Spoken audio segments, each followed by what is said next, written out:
Hello and welcome to our post-processing webinar. Thanks for tuning in.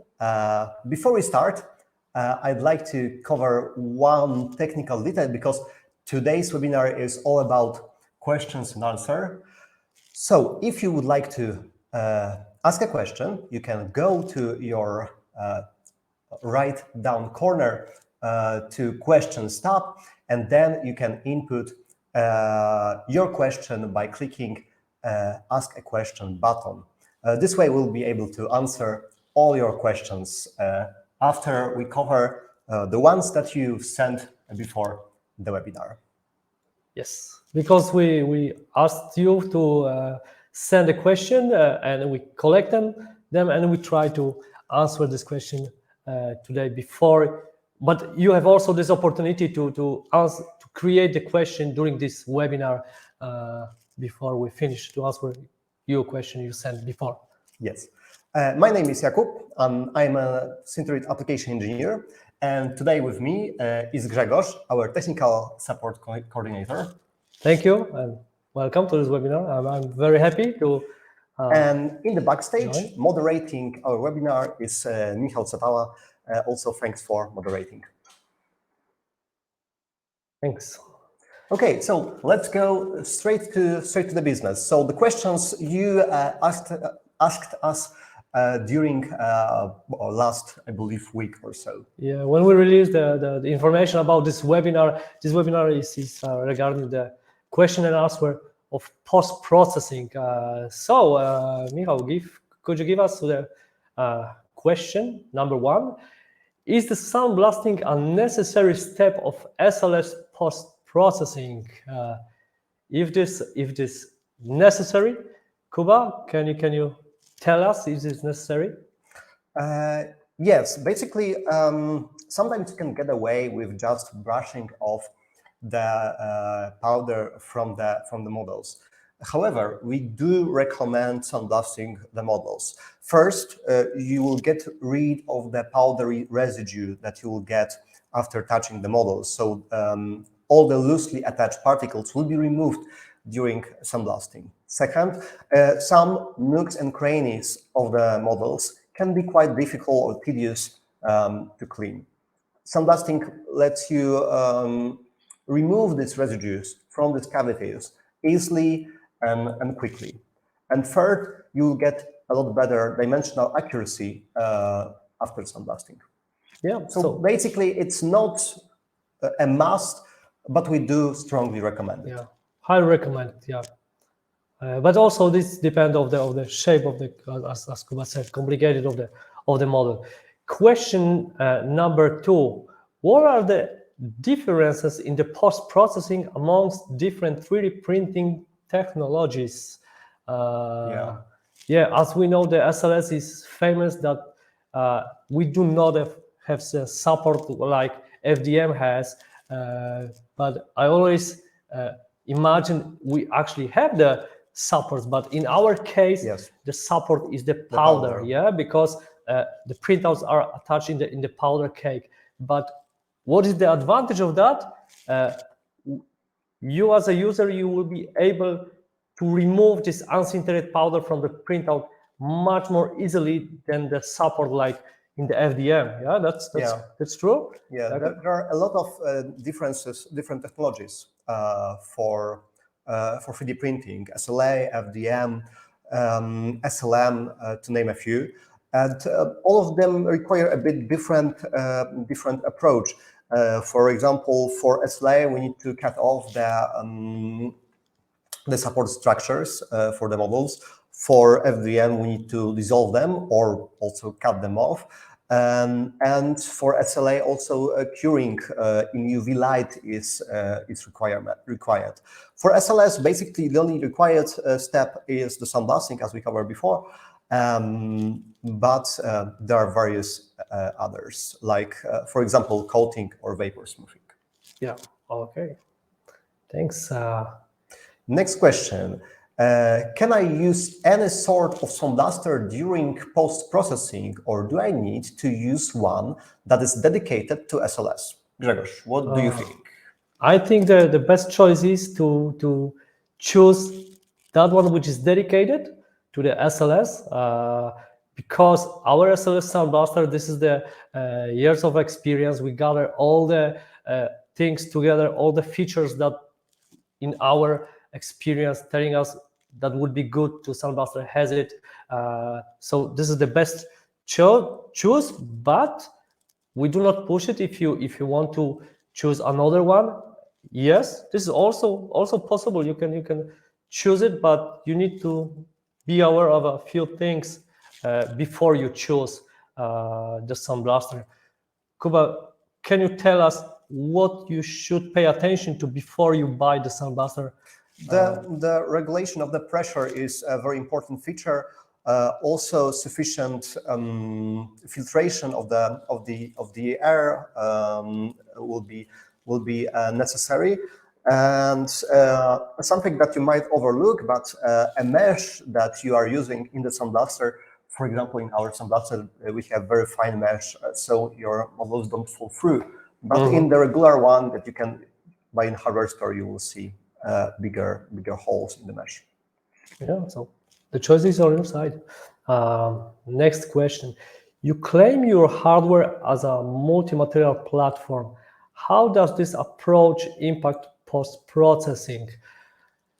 Yes, this is as an impact that you need to, before you switch the material, you need to clean the printer more precisely if you compare when you use all the time the same material print after print. Yes, there is a few things that you need to pay attention to, and what is more, the Lisa X will guide you what you need to do when you want to swap the material for another one. Yeah, and there is also another thing. When you want to use our powder handling station, you need to also clean it, yes, because it would be good to avoid the contamination of the powder of the different material when you use the powder handling station, yes? Cleaning of the printer takes about 30 minutes, and much the same is true for powder handling station, between 30 and 40 minutes. And for Sandblaster, you don't need to clean this one at all when switching materials. So basically, we are prepared for this multi-material approach. Okay. Next question. I would like to dye my printouts. Is it possible?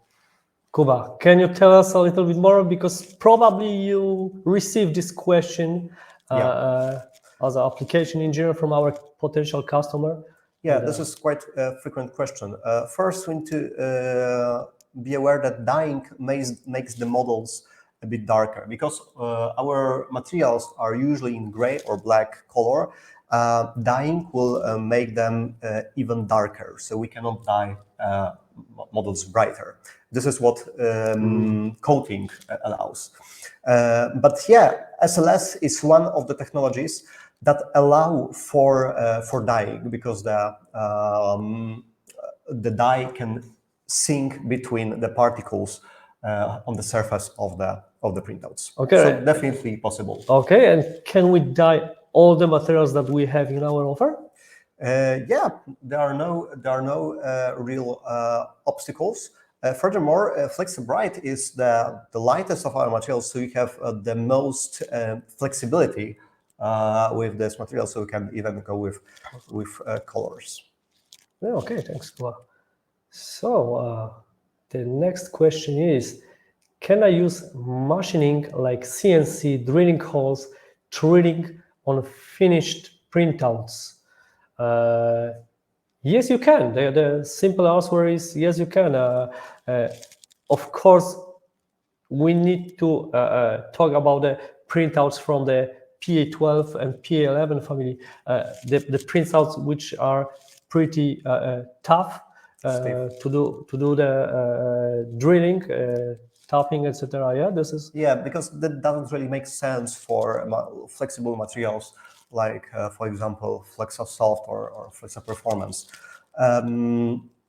In most cases, you can get away without any additional machining of the of the models. You can even tap or incorporate design of threads down to M3, so quite fine threads in the prints. But yeah, if you like to, you can definitely use machining to improve that tolerances even further. Yeah. Okay. Thanks. You can. I think you can. We can also do the printouts, design the printouts, which you can later on put the thread from the metal material. Inside. Yeah. Also. Yeah. We can also incorporate brass threaded inserts. We can melt them or heat set them in the prepared holes. Okay. Thanks. Next question is Viper smoothing safe? I'm thinking mostly about foot and skin contact. This is also a frequent question, I think, from the customer that you receive, Jakub. Can you explain us? Yeah, our customers very often would like to use either medical applications or food safe applications. Yes, basically vapor smoothing is one of the post-processing that allow for usage in these environments. For example, our friends from Dimension provide a vapor smoothing that is food safe because they are using natural substances you can find in the nature. And yeah, basically it is safe. You need to remember that to use a provider that is respectable and refer to their instructions and application notes to make sure that these are completely safe. Thanks. Okay. Can your printouts be white? Oh, this is a very frequent one. Yeah. Yeah. What do you think? Yeah, because industrial SLS printouts are white. Yeah. So this is also regarding our desktop SLS printers. This is also the frequent question that I receive from our customer. Yeah. And it depends. Yes. Most the answer is yes, because the coating that you mentioned can does this job, colored printouts to white. But if we consider the printouts, the printouts ready that we receive from the printing process, that we remove from the printer, it will be difficult that the brighter material is the Flexa Bright, but all the materials that we have in our offers, are mostly dark. So coating is the way to achieve this. White printouts, yeah? Yeah, correct. Okay. What is the difference between dyeing and coating? Oh yeah, this is a very good question, actually. Yeah. Because this might be a bit confusing for newcomers. Basically, dyeing is the process where we force our ink or dye between the particles of the printed model. Usually we use some vats or machines that provide sufficient flow of the fluid and correct temperature, which allows also for some chemical reaction between the particles. But basically we submerge the models in a dye. In coating, we are spraying the models with a thin layer of paint or coating that also usually somewhat reacts with the surface of the printout, but also makes a layer of the coating of the surface. So this is where we have the biggest difference between the types of post-processing here. So as a summarize, dyeing, we immerse the printouts, and the coating, we spraying the printouts. Yeah. Yeah. So this is our difference, main difference between these two post-processing. Okay. Next question: does coating or vapor smoothing increase the tightness of printout? Yeah, definitely. Both do. Both of them, Because in both cases we are closing the pores on the surface of our models. They work a bit differently because coating adds another layer of material on top of our printed models, and vapor smoothing fuses the particles on the surface to make them completely smooth. Another feature or advantage of vapor smoothing is increased strength of the models because we have the particles fused together everywhere, where they're dying, exactly. getting into, because the coating is from the outside surface. So, exactly. Okay. What about the cleaning the printer? How long does it take to switch between materials? I believe we covered this one already. We covered this question, but how long does depend on how fast you work, yeah. So, but that was a joke. But basically, it will take about, I don't know, because there is a few things that you need to do with the printer. You need to replace the insulation. You need to remove the recoater cover and clean. So I think regarding the printer, it will take about 30 minutes. Because you need to also clean the overflow bin, etc. The process is quite easy. The printer will guide you as told you before. For the entire process, and much the same is for powder handling station. The process is also quite easy and takes about 30 to 40 minutes. You don't need to have the extra skills or something. This is very easy. Regarding the powder handling station, we have a pretty good manual with description how to clean the powder handling station. So, okay, another question. Compared to other compact SLS platforms, you decide to put powder into metal cans. Is there any particular reason for that? This is probably the question you hear quite often. Basically, I remember that what was the reason of that? There was a few reasons.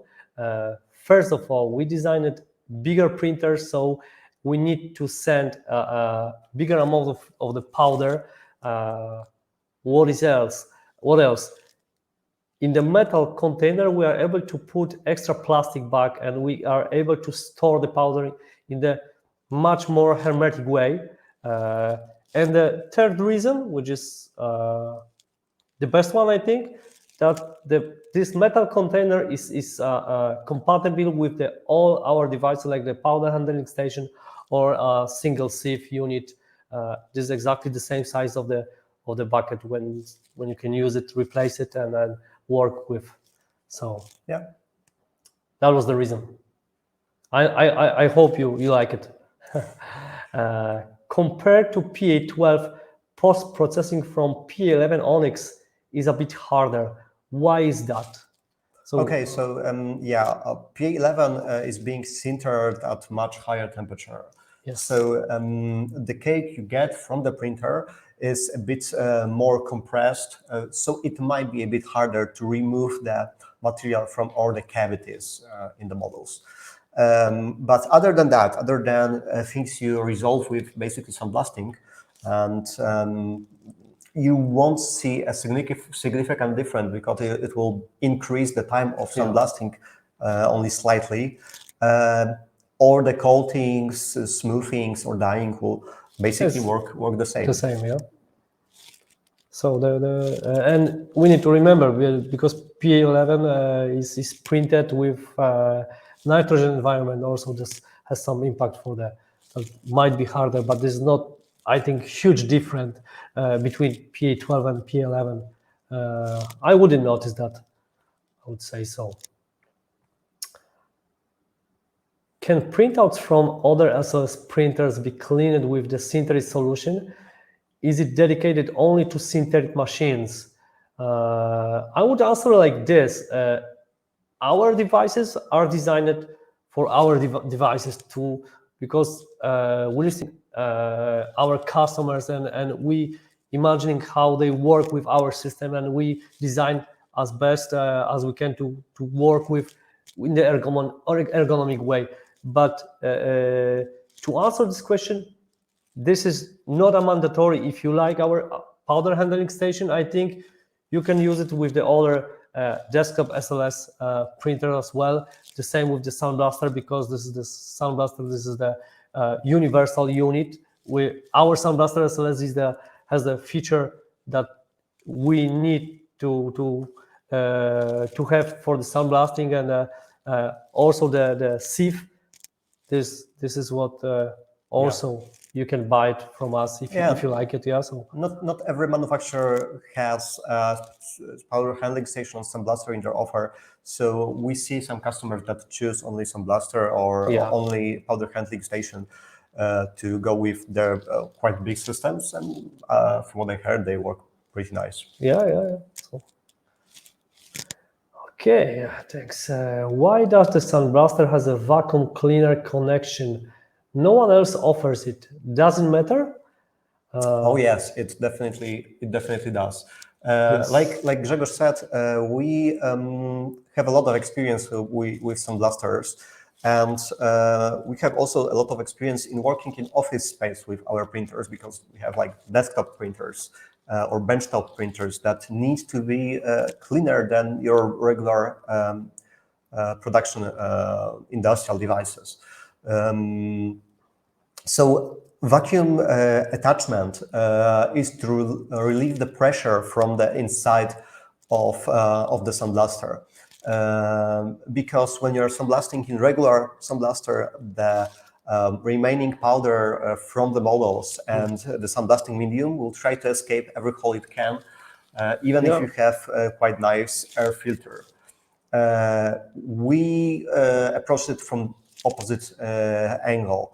We make vacuum inside the sandblaster, and that also helps remove the residual powder inside the sandblaster and decreases the spillage of the sandblasting medium outside the sandblaster. So first, you don't have as big consumption of sandblasting medium, and second, you can contain the powder inside the sandblaster. Okay, yeah. So this is the game changer of our sandblaster. Yeah. So, yeah. Okay. How to choose the right sandblaster for finishing SLS prints? Basically, the most important features, I believe, are the already answered. Yeah. So the regulated air valve for the pressure. This is quite important. Sufficient filtering for the air, the mesh of the plate, work plate is quite important as well, because it makes a big difference. So yeah, basically these are most important things. Yeah, and the size of the cabinet does matter, especially when you have when you want to get into the bigger printouts. Yeah. If you are in market for SLS sandblaster, visit our website, because this one might be just for you. Yeah, the best choice. Okay. What is the exact function of the vacuum cleaner star filter? And is the ATEX vacuum cleaner delivered with or without an additional HEPA filter as a standard? So we have two questions here. Maybe let's start with the first one, okay, Grzegorz? So the star-shaped filter protect the motor in our ATEX vacuum cleaner, and this is only one feature, regarding this filter. But if we do extra HEPA filter in the additional HEPA filter in the European Union, yes, we deliver with one additional HEPA filter, but outside the European Union, as I know, we deliver without additional. So yeah, that was the answer. Okay, so basically this is it for the questions from our customers or viewers who submitted them before the webinar. But we also would like to take this opportunity to talk about our PDF, our ebook, how to convince your boss to buy SLS 3D printer. If you are looking to incorporate SLS 3D printing into your process of designing production, and you would like to have some know some advantages that will also allow you to convince your superiors to going into SLS, you can start with this ebook. We put a lot of effort and knowledge into it, so it will also allow you to better understand the ROI of the SLS, for example. Okay, and I believe now is the time for basically main event of this day or of this webinar. So let's start with your questions you answered here today. Okay, first one. Can you wash with water instead of sandblasting? Okay. Basically, we never tested this feature. We know that there are some solutions that allow for this, but we didn't test it because the models are porous, so they will absorb some water during this process.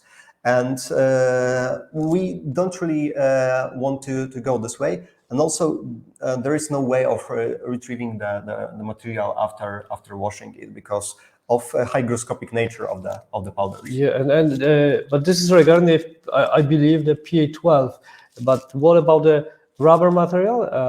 I believe this will also work the same because all the models are a bit porous. So I think you cannot exchange sandblasting with the washing with water, but maybe for your application it would work, but we never tested how would it work from our perspective. So for sure, the printouts from the PA12 and PA11 are waterproof, but not watertight. So these are different that you need to be aware of it. Yeah, but we need to test it in the long term.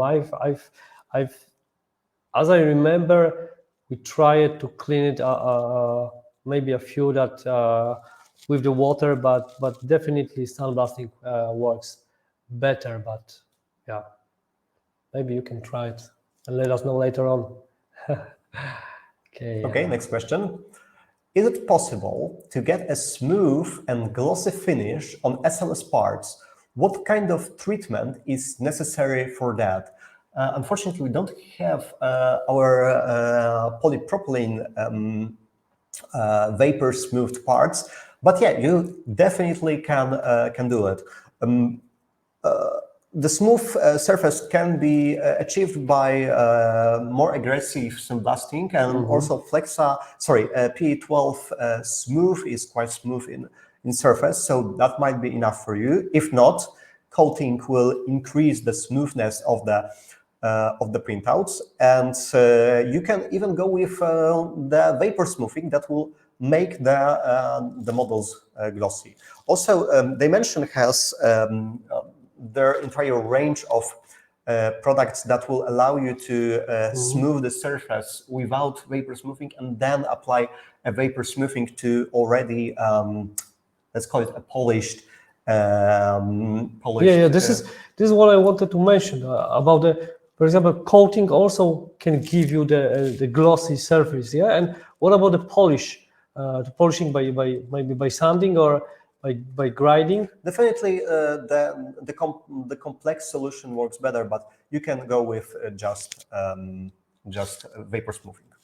Okay, thanks. Next one. What is the minimum tolerance to give to the parts so that moving parts would be printed without any issues? 0.2 millimeters should work. If you need a more comprehensive set of rules or tolerances, we can send you this information after the webinar. Yeah. I can also invite you to our website. We have a blog site where you can read about the tolerance and rules, how to positioning the models in the SLS, because this is also very important, and this tolerance also depends on the shape. There is no straight answer. You need to use, for example, 0.4, 0.2, or 0.1. Does depend. There is some minimum tolerance, but if you want to get deeper and deeper, I highly recommend to visit our website and read about our blogs. Yeah. Okay, next question. What type of print is best for coating? I believe paint. Oh, sorry, because okay. What kind of paint is best for coating? We developed a coating in collaboration with our partners at BASF, Forward AM. Basically, we would recommend the I believe ultra cure coating from BASF, but there are also other manufacturers of coatings that would work. Does your sandblaster include the compressor? No, our sandblaster doesn't include a compressor, but you can get one from a hardware store. The requirements are not very high. Basically, it needs to provide 8 bars, right? Yeah. The 8 bars needs to be provided to the sandblaster. Yeah. When bigger sandblaster, then less often will be switching on and then give you some noise during the working. But 8 bars, because the sandblasting, this is not also this is the activity that you do not do 1 hour or something like that. Of course, does depend how many prints do you have, but basically I think this is fast process to do the sandblasting. Because it's the final depowdering of the prints. So but answering the question, no, we do not have the air compressor in our offer. You need to buy it by yourself. Another question: Is the vapor smoothing? If the vapor smoothing is safe, is FDA food contact certified? Well, as I said, you need to refer to the specification from the provider of the solution. For dimension solution, I believe it is. Yeah, definitely. You need to read the specification. Is this safe or not safe to food contact? So that depends on the vapor smooth you use. Okay, We have 2 machines with PA12 Smooth and PA12 Industrial and my question is whether we can use same PHS to clean printouts without major cleaning, or should it be cleaned fully? So PA12 Smooth and PA12 Industrial. Yeah, as if I understood correctly this question, you received the printouts from the PA12 Smooth and the PA12 Industrial every day, which means you cannot do this cleaning every day, and this is the question. So you're asking that you need to do or don't do. The PA12, actually, this is the same family of powder, but of course you need to be aware this is totally 2 different powders, and you cannot mix them. So I would say like this: we did some tests, Kuba. I think that what is the percentage of the contamination that these 2 materials can have to each other, and the result was about the 10%. I believe so.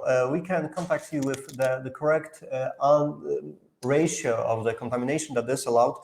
But to be honest, it's recommended to clean the the powder handling station when using different materials.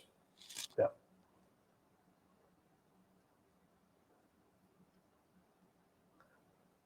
Okay.